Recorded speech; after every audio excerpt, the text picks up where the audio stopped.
as the founder of the Growing Chefs. Welcome. Thank you. How did you come up with this idea? Well, I'm a professional pastry chef and chocolatier myself, and after a few years of working in kitchens and just realizing how much amazing knowledge that chefs have and passion and enthusiasm for sustainability and agriculture and food security and nutrition, I just wanted to help them get out and teach the rest of the community about it. So I started a program where chefs go into elementary schools to teach kids how to grow and cook their own food. Which is such a great initiative. As a parent of a 6-year-old, I can't tell you how much of an impact that's having. We just planted this weekend. Nice. You know, and he will eat kale now. Yeah. Because he knows how it grows. So if you have a picky eater, how do you get that picky eater to embrace things that aren't necessarily out of a package?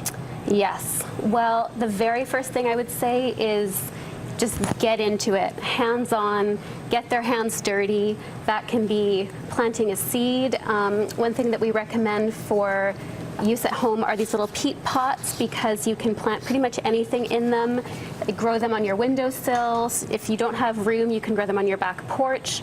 But if you have room in your backyard or you have some space in a community garden, you can transplant them right into the ground and the pots will dissolve.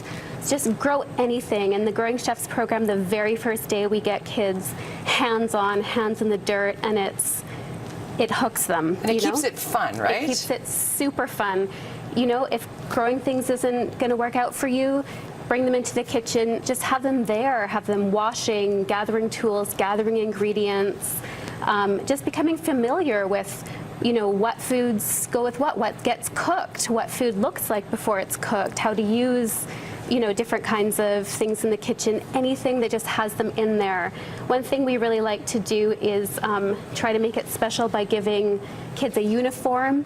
So it could be an apron. Make them feel like a part of it. Exactly, make it feel special. And yeah, keeping it fun. So anything that's going to take something ordinary and make it special and make it interesting. So instead of trying to force your kids to eat more lettuce, try a family lettuce taste test where you compare a few different lettuces. We just made up a simple chart here that you could use as an example, comparing crunchiness, sweetness, voting on family favorites, bringing in some different colored vegetables, which also tends to support nutrition. You know, the more colorful your plate is, the wider variety of nutrients, vitamins, and, you know, minerals that you're getting into your kids anyway. But it's fun. Try to have a family contest. How many different colored things can you eat in a week, and try to top it every day. That is a great idea. How many different color things can you eat in a week? That would get them trying something.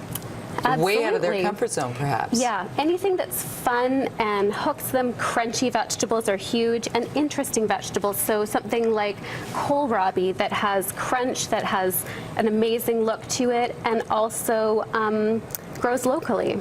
How does somebody get involved in the Growing Chefs? How does somebody get into your program?